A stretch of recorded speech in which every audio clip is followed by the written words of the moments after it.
Mr. Secretary, I'm somewhat puzzled. I grew up in Virginia where Robert E. Lee was revered. I think when I was a kid, his birthday was a school holiday. But as I grew older, Pete Hegseth walked in confident. Senator King exposed the flip-flop on erasing military history. And learned more about American history, I learned that he fit the classic definition of a traitor. He took up arms against his country. He broke his oath as a member of the United States Army, which he took upon entering his career at West Point. Why are you going through these incredible gymnastics, finding current soldiers or other soldiers to rename? And you slipped a minute ago. You said we're returning these bases to their original names. Robert E. Lee, leading general of the Confederacy, Pickett, the other names. Why are you doing this? I don't understand what the motivation is to rename bases for people who took up arms against their country on behalf of slavery. What possible motivation can there be for this? Who is telling you to do this? Who is urging you to do this? Senator, the veterans and service members across the country who have deployed from Fort Bragg or Fort Benning or Fort Hood or Fort Pickett, there's a legacy, there's a connection to those bases and to those places, to what they trained for there, what they did for, and what they came home back to. That matters to them. Ask enough of them, as I do, all the time, before and later. And we recognize the service of those who were put into the replacement. No one's disputing that. I would never dispute that. What we're looking at is erasing history, erasing names, erasing base names that service members are tied to. Talk to people that serve at Bragg. Ask people that serve at Fort Bragg or Fort Benning if they like the fact that the names have been returned. And to a man and to a woman, they will tell you, thank God we're back to Fort Bragg, and thank God and thankfully, because so many men and women in this country have served, there's a Benning and a Bragg and a Pickett and a Hood has a Silver Star or a Medal of Honor that we could rename the base to because of the limits of what Congress allowed us to do. So this is something we've been proud to do, something that's important for the morale of the Army, and those communities appreciate that we've returned it back to what it was instead of trying to play this game of erasing names. We're not erasing history, Mr. Secretary. We're recognizing history and recognizing that mistakes have been made in this country. The greatest of all was the Civil War, where people took up arms against their country on behalf of the institution of slavery. And to continue the practice of recognizing those people and honoring them by the naming of these bases is, I believe, an insult to the people of the United States. Let me talk about the budget. I don't understand why the budget is coming to us in two pieces. Why not give us an honest base budget instead of putting a piece of it in reconciliation? As I understand it, OMB is saying we're going to have a flat defense budget for the next 4 or 5 years. Are we planning reconciliation every year from now on? Why not give us an honest budget telling us what your priorities are, and then we can consider it. This committee always works in a bipartisan basis on a defense budget. We all want to see some increases in the defense budget, and yet you're giving us this this fake, here's a piece of the budget, here's another. You're cutting in the base budget, you're cutting shipbuilding in half and saying, well, we're going to make it up in reconciliation. Are we going to have reconciliation every year, which basically, by the way, puts a significant part, 10 or 15% of the defense budget in an wholly partisan decision-making process, whereas in the history of this committee, it's always been bipartisan. Why are we doing it this way? Senator, from our view, the budget number 961 meets the requirements and threats that we face. And that's not the number. The number is 892.6. You're adding reconciliation. That's my whole point. Why not give us a base budget of 961 or whatever the right number is, what you consider the right number, and then we can operate and make our decisions. Why do it in this bifurcated way that really is fooling the American people about what the defense budget is? We're not trying to fool anybody, sir. It's 2 bills, 1 budget. We're working with OMB, and we feel very comfortable with the number of $961 billion. Why don't you give us a straight-up budget for the Defense Department? That's my question. Senator, this is a straight-up budget for the Defense Department, and it's a It is 13% not. increase over what Joe Biden It is a gave us. two-part defense budget. Part of it is in reconciliation instead of in the budget that's being presented to this committee. This committee only has a partial review of the budget. I don't understand why we can't have an honest, straightforward budget instead of this son of Oko that you're putting over on us. Thank you, Mr. Chairman. Senator Scott. Thank you, Chairman. I want to thank each of you for being here, and I want to thank you for your dedication to the country, each of you. So, Secretary, so you talked a little bit in your opening statement about China. So this committee, we've basically outlawed the use of Chinese drones by our government and our military. We have the ability now going forward that we won't even license them in this country. Can you just talk about, the importance of making sure that our military, we don't have Chinese products, whether it's drones, we don't buy Chinese drugs for our military, we don't allow China to buy farmland close to our military bases, we don't allow them to be involved in our electrical grid, bring in despicable foods into our commissaries. Can you talk about the importance of that when they have a government that wants to destroy everybody in this room's way of life?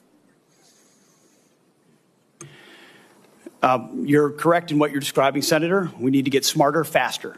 And that's the kind of urgency that we feel in the Defense Department. Is there's been a lot of talk about prioritization and pivoting and recognizing the size and scale and scope of the Chinese threat.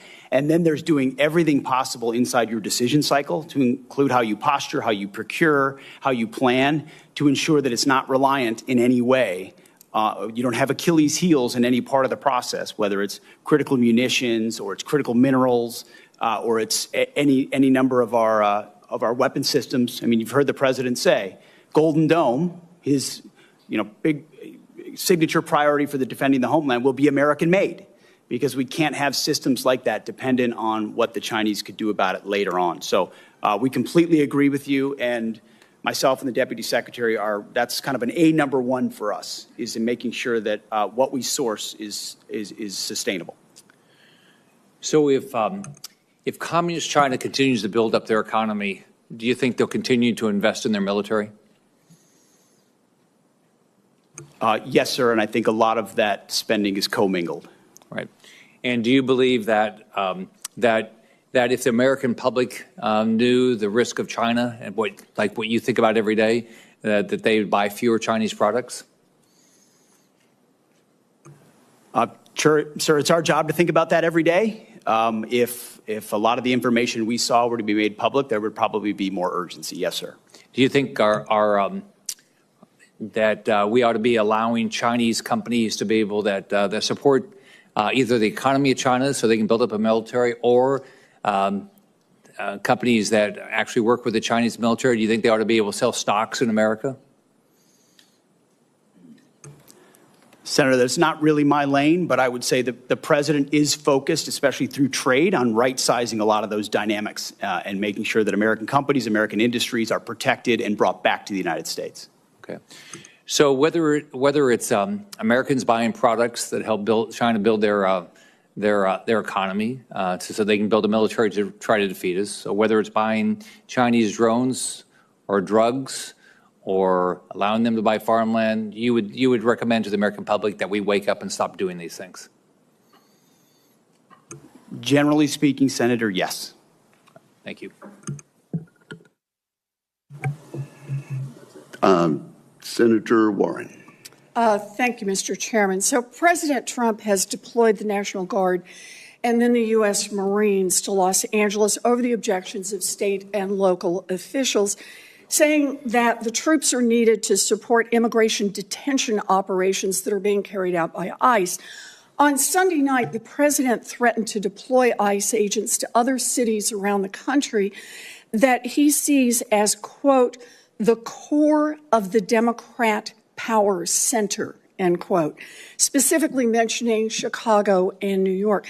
Secretary Hegseth, if the president wanted to deploy Marines to Chicago and New York City like he did in Los Angeles, would you carry out that order even if the local governors and mayors objected? Well, Senator, because Governor Newsom was unwilling to address That's not my protecting question. federal law enforcement agents in Los Angeles, President Trump had all the authorities, and the Defense Department happily supported defending our ICE agents in the conduct of their job. They have the right, as Americans, to be able to do their job without being attacked by mobs. And we will protect them in that process. And if other states needed it, we would provide that. I know that you heard my question. So you would be willing to send troops if the president ordered it to Chicago, New York City? That's right. Well, thankfully, New York City, unlike California, unlike Gavin Newsom, is willing to step up and address the issue with their local law enforcement. I will take that as a yes. How about if the president says he wants to send troops to 15 cities? Would you be willing to do that?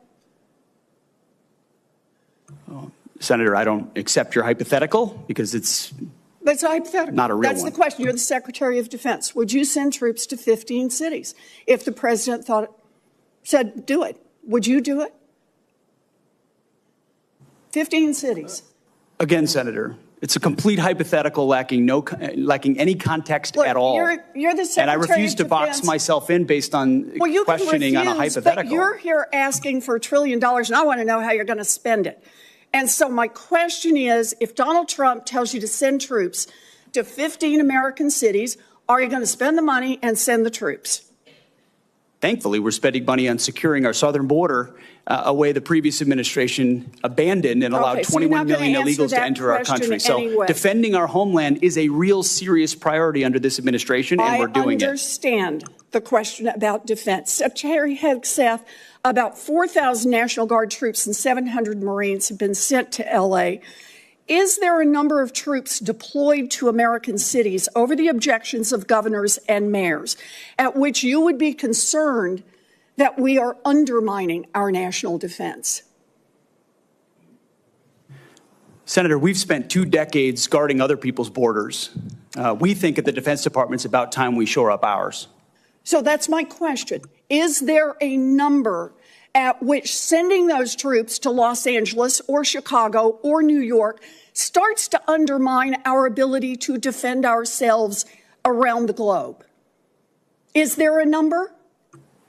Senator, we look at capabilities and readiness around the globe all the time, and we're quite satisfied with our capabilities to defend the homeland, and we'll provide more if and when it's necessary. So you are satisfied with our capabilities. Let me just ask, have you actually done the analysis and figured out how many troops you can deploy domestically before you start to undermine readiness around the world? Have you done that analysis? Yes, ma'am. Then would you let the rest of us in on it? We are the Senate Armed Services Committee, and you're here to ask for $1 trillion. What's the number? We've got contingencies and plans for any number of capabilities should governors be unable, as Gavin Newsom has been, to actually secure his own federal agents in their cities. How many troops can you deploy domestically before you start to cut into our readiness internationally? As I said, previous administrations deployed our National Guard all around the globe in numbers far beyond what we were capable of supporting. So limited contingencies inside the United States to protect federal law enforcement is doable. If the Supreme Court orders you to remove troops from American city streets, will you do so? Can you repeat the question, please? Yes. If the Supreme Court orders you to remove troops from American cities, will you do so? As I've said, Senator, I don't believe district courts should determine national security policy, but if the Supreme Court rules on a topic, we will abide by that. Okay. You know, during her press conference last week, Secretary Noem said, "We are staying here to liberate the city from its mayor and its governor, people who were elected by a majority of voters." Secretary Hegseth is saying he is ready to deploy more troops and won't tell us what the implications are for